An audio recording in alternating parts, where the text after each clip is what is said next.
take a moment and introduce you to one of our very valuable members, and I'm excited she's a part of the Dr. Phillips Divas, which is awesome.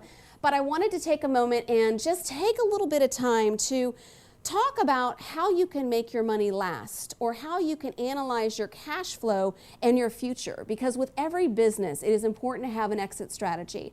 And as I'm continuing to talk to people across America, I'm discovering that so many people don't have an exit strategy with their business. And I'm not saying that I want you to say, hey, Kathleen, I'm gonna, when I turn 60, I'm ready to close my business down, because if you're passionate about what you do, you may not be willing to say that at this moment. But you have to have a plan, so the day you're willing to say that, you've had a proactive approach, and you're ready to make that happen. So please welcome to the set today an incredible, beautiful, amazing lady. Krista, thank you so much for being here. Thank you. It's my pleasure. I'm excited to be here with the WOAMTEC group. I've certainly enjoyed being a WOAMTEC member here in Orlando. Yay, yay. Tell us a little bit about who you are and what you do.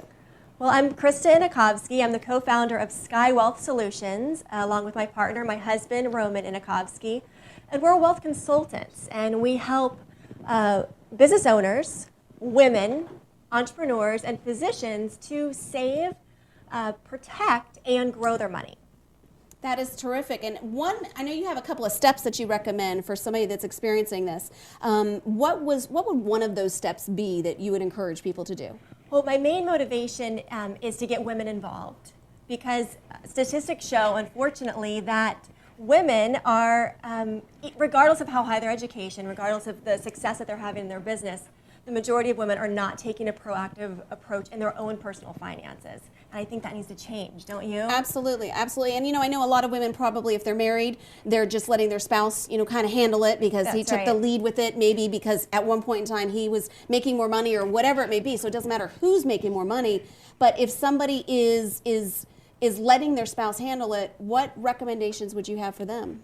Well, I want them to be motivated, which is why I wrote a book that everyone here at WOAMTEC can download for free. That's awesome. Yes, it gives you reasons why you need to be involved, and then 4 reasons why you're going to be good at it. Because I think women, we need some encouragement, right? If it's not your cup of tea, if finance seems to be over your head, don't worry about it. You still need to, you have to just dive in and be a part of it. And so be motivated. And honestly, one of our biggest motivators could be looking at what would happen if you're not prepared. I think that's really important, because just recently I watched 2 videos, and there was one video about a husband that had a wife, and she was pregnant at the time, and he was killed in a car accident one night when he was out, and she wasn't with him. So in that particular situation, he had life insurance. He had a plan for what would happen if she wasn't there. And though it was a horrible, tragic experience, and I would pray nobody that's watching would ever go through something like that, she was able to have the baby and be a stay-at-home mom and actually dedicate her time to creating a nonprofit on his behalf to educate and motivate people against drug driving. And she made a difference, and he made a difference in their lives. So even past the time he was here, his legacy can continue. I also saw a video recently where there was a woman that her husband passed away. He got ill and he passed away. And it's right here in our own hometown in Lake Mary, where I currently live. And in her situation, her husband hadn't had insurance because the wife actually was involved and canceled it without telling her husband to save money. So he passed away not even knowing that they weren't going to be taken care of. And in her situation, they ended up homeless. And her boys had to go live with one family. The wife had to go live, or the wife and the daughter had to go live with another family. Think about what kind of financial setback would happen. Right. So by doing nothing, you're doing something, unfortunately. So my number one reason is for women to get involved and know what they have. The other very scary statistic is that 80% of business owners don't have any financial plan involved. There's no retirement plan other than, I'll just sell my business someday. And we need a more in-depth exit strategy than just that. We need to have a strong retirement plan. So motivation is one, and then commitment. I want you to make a commitment to see it through. And what I mean by that is you might go home and talk to your husband after work today and say, I watched WOAMTEC live, and Krista said we need to go evaluate our plan. And he'll go, we have it. What does we have it mean? Is it just a 401k? Is it just a mutual fund? Do you agree with it? So that leads right into the next step, which is to review it.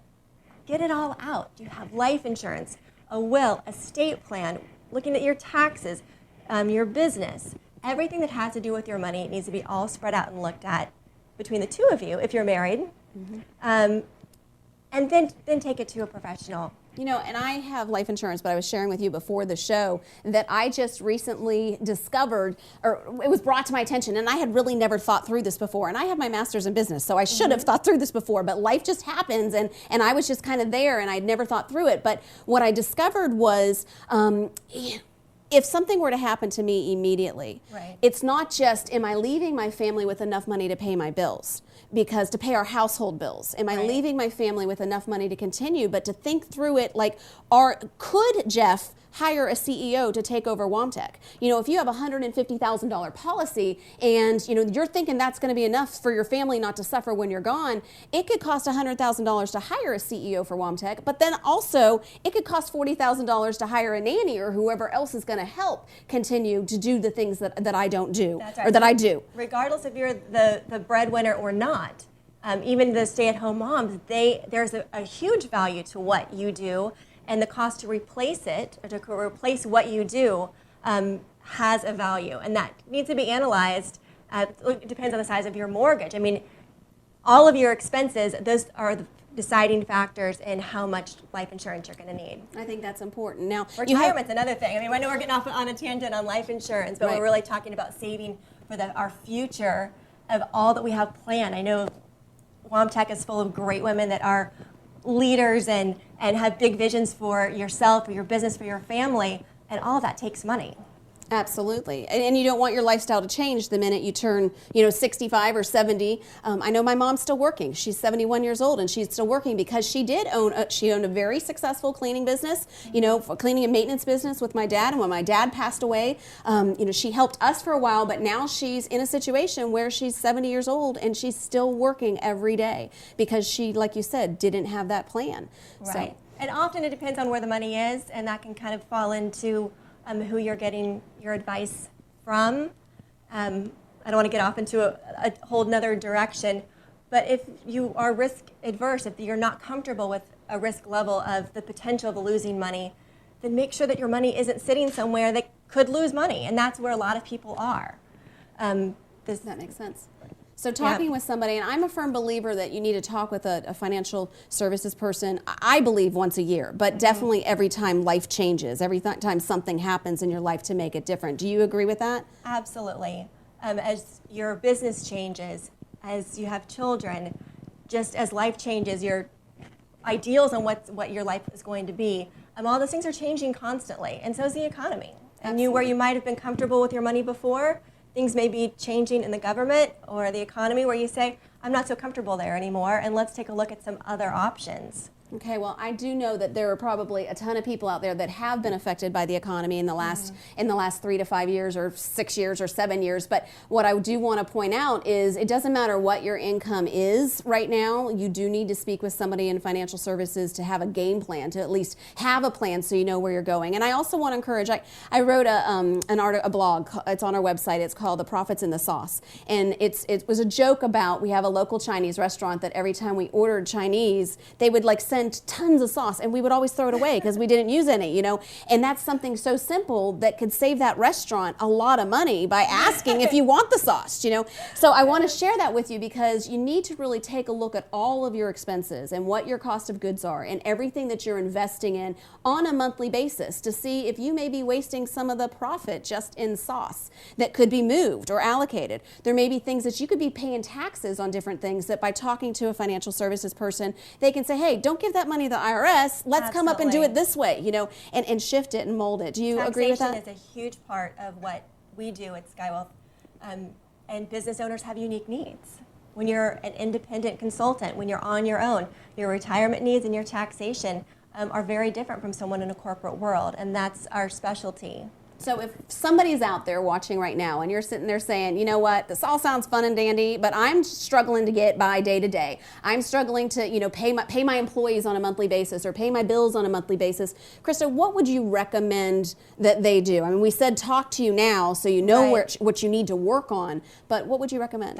It's so true. It is just as you have goals for your business, you need to have goals for your personal retirement plan, or what, even if it's not retirement, your future fund money and whatever it is you have planned to do. So to have that goal in mind, you want to speak with someone and say, all right, this is what I can do now, but I know that I'm on the right track, and in a year I'm going to move that up because I have the goal, and in a year I'm going to move that up, and I know that I'm on the right track because I'm making steps in the right direction, and I've spoken with a professional who can show me the benefits, and it will make a big difference just to get it started. Make that commitment and that dedication to yourself. I think that's important because, I can tell you that I have spent a lot of time talking to a lot of businesses across the United States of America. And every time that I have spent that time, the biggest thing that I discovered from them is most people have a very proactive marketing or reactive marketing approach instead of a proactive marketing approach. And what I mean by that is you're reacting to the leads that are coming your way. You're reacting to the people that are responding to you. You're reacting to the times that your phone's ringing or your emails are coming through. You're not being proactive. You're not making your phones ring. You're not making your emails come through. You're reacting to whatever you get. And what I mean by that is the purpose of having a business plan and the purpose of having strong, serious professional goals in your business is to make sure, to make absolute certainty that you are in control of how much money you're going to make on a weekly basis, that you know exactly how hard you have to work to get the reactions that you need. And understanding your financial plan is part of knowing what numbers you need to reach success and to reach your goals, which is really important.